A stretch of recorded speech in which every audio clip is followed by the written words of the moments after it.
The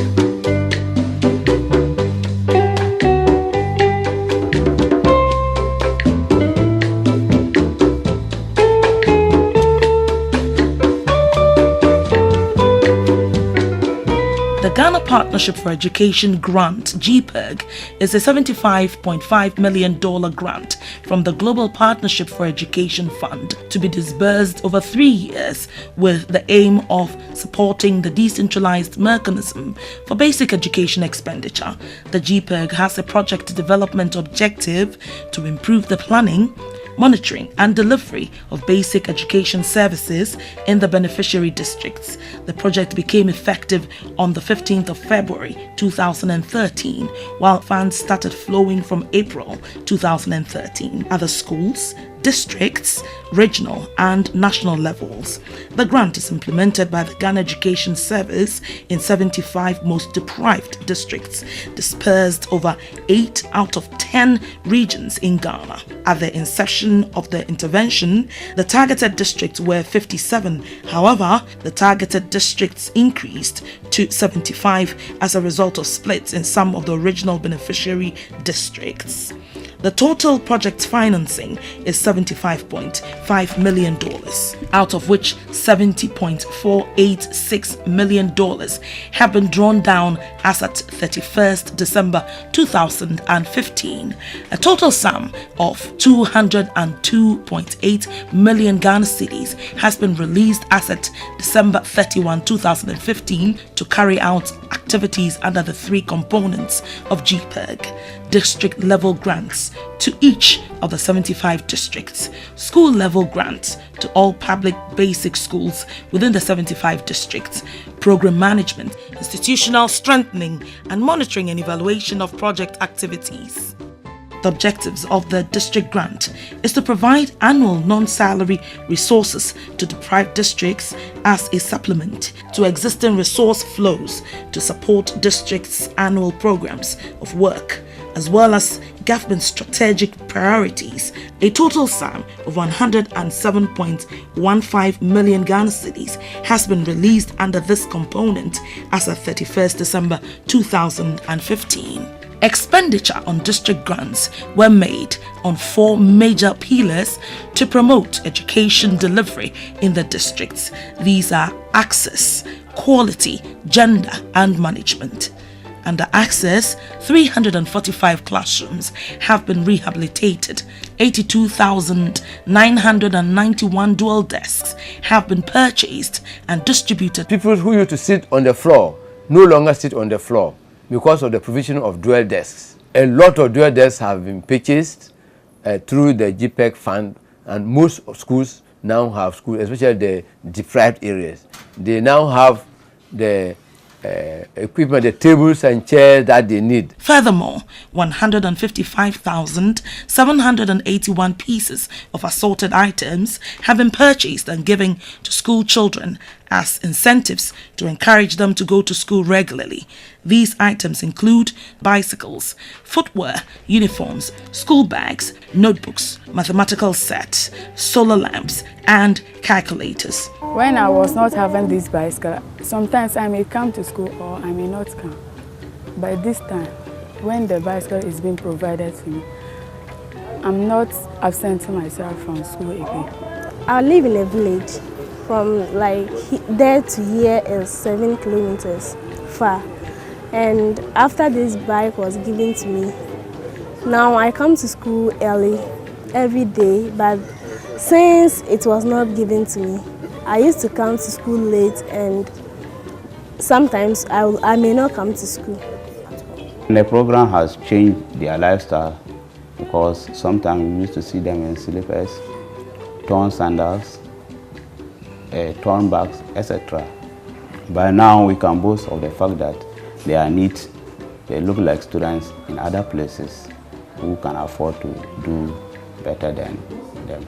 So we hope that this program will let them compete well with the students in the cities and other places. Pupils with special needs were not left out, as the program organized insert in Braille to train staff in special education institutions on sign language. Because the school is a public institution, and it should be accessible to all citizens. So as a result, I constructed disability friendly, so that in case I receive a physical challenged student, the one with wheelchair, the fellow can have access to the school, because they are all citizens of Ghana.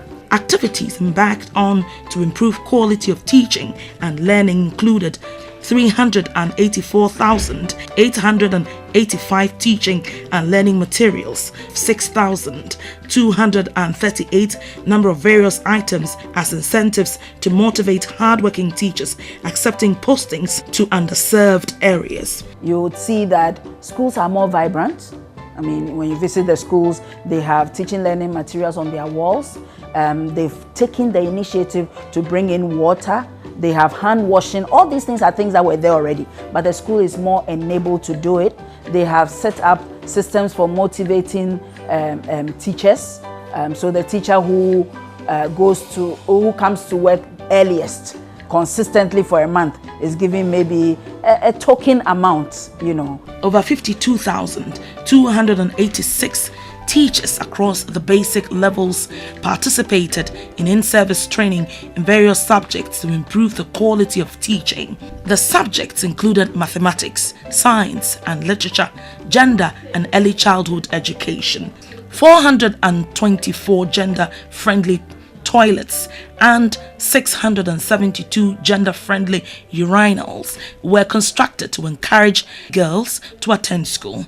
Under the Gpeg, various interventions were implemented to enable and complement the provisions made under the Girls' Participatory Approach to Student Success PASS project to encourage girls to go to school. With the school levels enrollment drive was fantastic, and districts have now hit the gender parity index of 1:1 at the national level. It has helped us when it comes to the girl pass.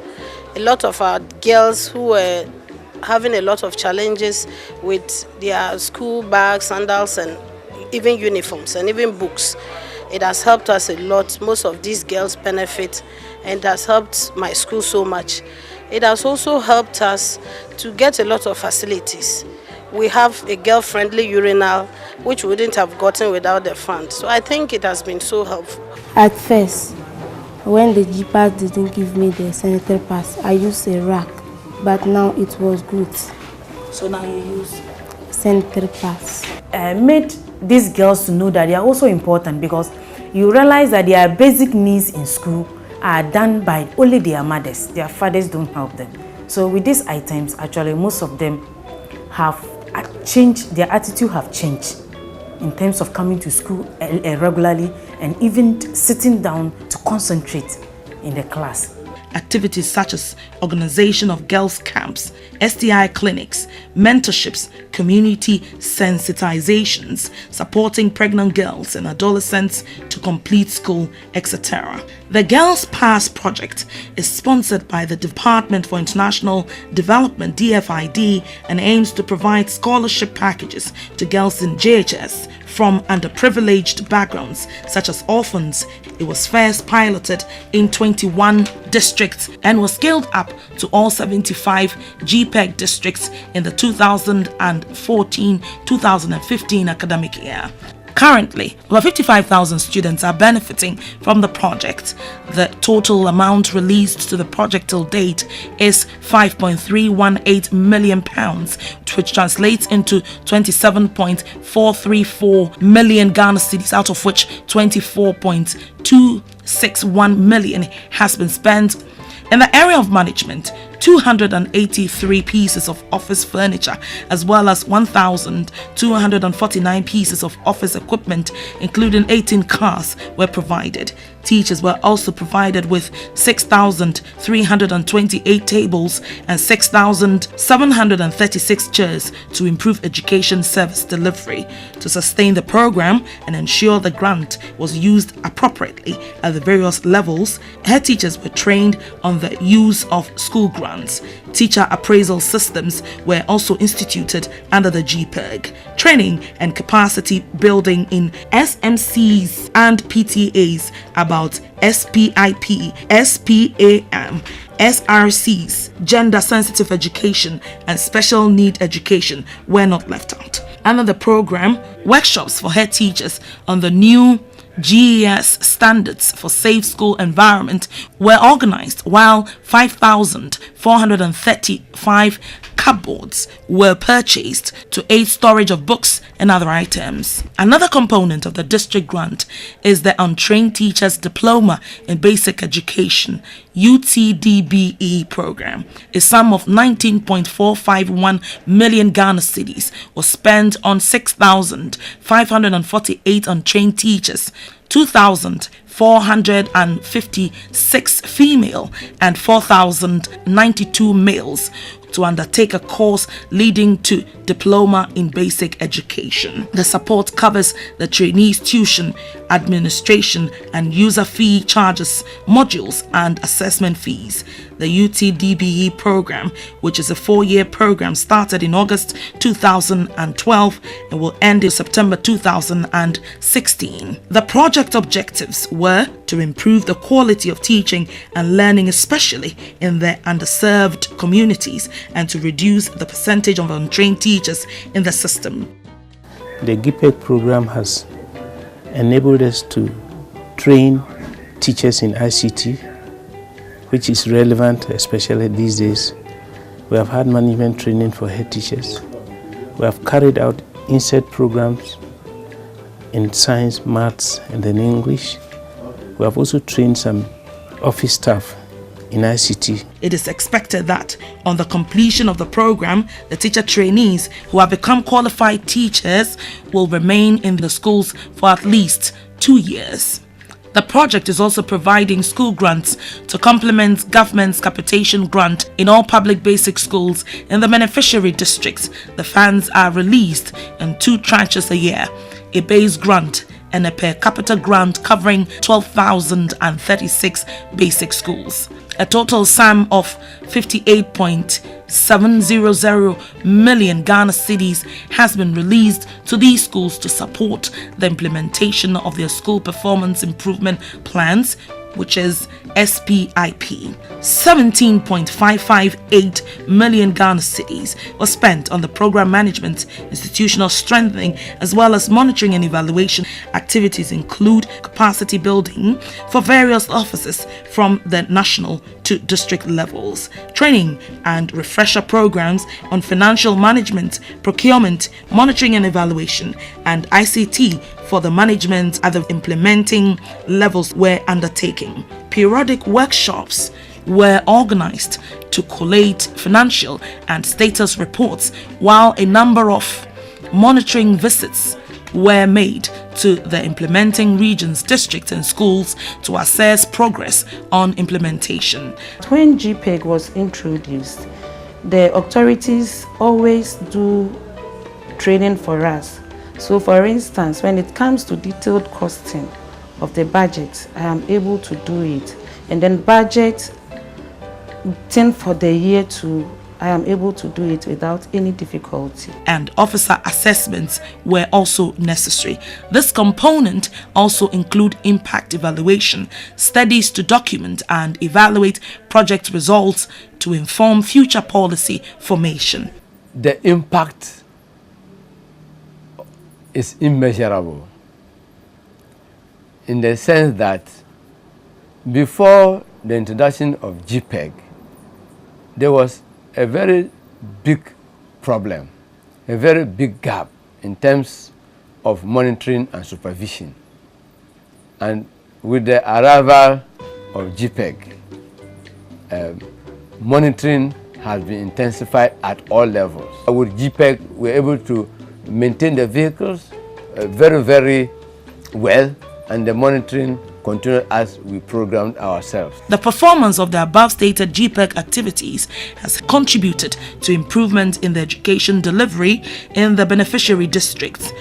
With an estimated beneficiary figure of 1.7 million pupils, the program exceeded the target, coming up to 1.871 million pupils, which so far benefited. 6,930 teachers were estimated to have benefited from training on the use of school report cards, but this number virtually doubled to 13,280 by the end of 2014. 2,050 district education officers were also trained in various subject areas.